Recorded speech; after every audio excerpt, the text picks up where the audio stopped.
Hello and welcome back to this course.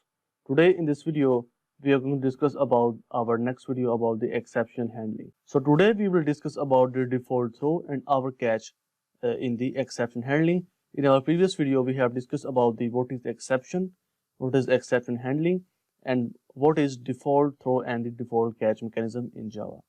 So in this video, we will discuss about the default throw and our catch mechanism in our program. So without wasting our time, let's create a program in which we create our own catch mechanism. So first of all, we are going to use the three keywords in this program. First of all, try keyword, catch keyword, and finally keyword. So first of all, I type here try, and this is the block of the try. Now in the try block, I have to write some code. I write that code in this block that may contain some exception.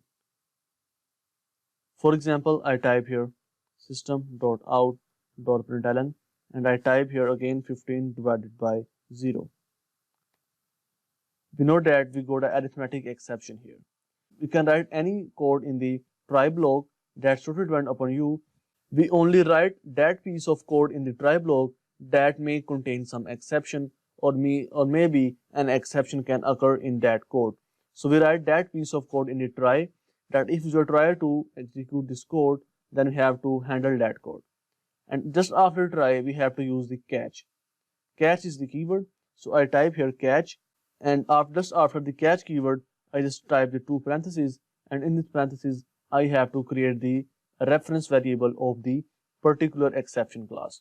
In this case, I know that the arithmetic exception occur. So I type here arithmetic exception.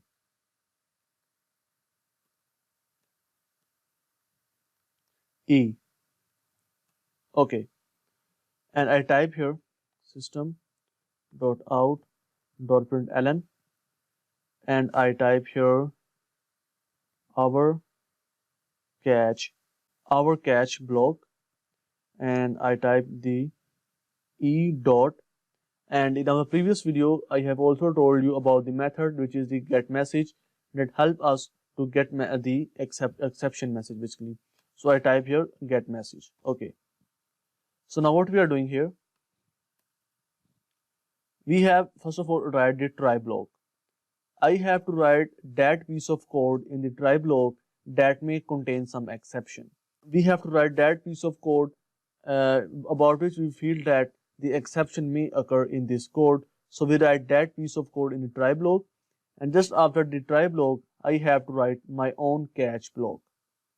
In the catch, this catch is the keyword, and after that I have to type the two parentheses, and in the parentheses I have to create the reference of the any exception class.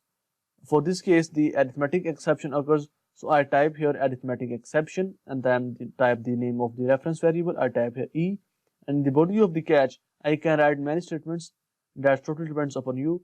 I write here single statement system.out.println our catch block, and we concatenate the e.getMessage to print the message on the screen. Now if I run this program, you will see our catch block, and by divide number by 0 we get the error exception message that divide number by 0 is the exception. Now you can see that our own catch mechanism is running. Okay, so now I again type statements here. I type here system.out.println and I type here first line of the program, and also after the catch I type here system.out.println and I type here end of the program like this. Okay, so now if I run this program, you will see first line of the program, and then we have an exception in this line. We get our exception message, our catch block divided number by 0, and end of the program is now executing in our program. So whenever we write our own catch block, our program is not going to exit. The program will completely execute from the first line to the end line if we use our own catch mechanism as we have used in this code basically. So you see that how we can use our own catch block. Now there are some important points that you have to keep in your mind. You can write many catch block as you want just after the this try block. For example, I type here catch, and there is another type of exception, that is null pointer exception. I type here null pointer exception e, and I type here system.out.println, and I type here our second catch block, and type here e dot get message. Okay, so now I am going to generate the null pointer exception in my try block. So now I declare a variable outside this block. I type here string str equals to null, like this. And now in the try block I type here system.out.println, and I type here str.length, like this. Okay. Okay, so now if I run this program, you will see the first line of the program. Then again we get the our first catch block is executed this time because there is an exception in this line, so this line is not going to execute. So I comment this line, for instance here, I comment this line, and now if I run this program, you will see our second catch block is executed. It says null. Then this means that this is the null pointer exception. There is nothing in the variable, and we are printing the length of that variable, and that variable contains null. So that's why we get the exception, which is the null pointer exception. This time our second catch block is executed, which is the null. So I hope you understand that how we can use our own try catch. We can write many catch as we want, and also we can use the finally keyword in the exception handling. For example, I type here finally, and I type here system.out.println hello, like this. Okay, so now if I run this program, you will see hello on the screen. Okay, so what this finally block is doing here? Now we know that the catch block is only executed when we get the exception. For example, we get an exception here, this catch block is going to execute. If we get a null pointer exception like this, then this catch block is going to execute. But if we get nothing in the catch block, for example, I type here 20 and I change here like Java. Now there is no exception in this try block.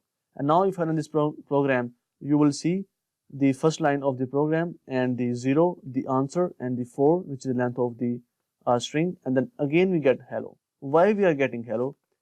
The code written within finally is always going to execute whether we get an exception or not. Finally code is always going to execute.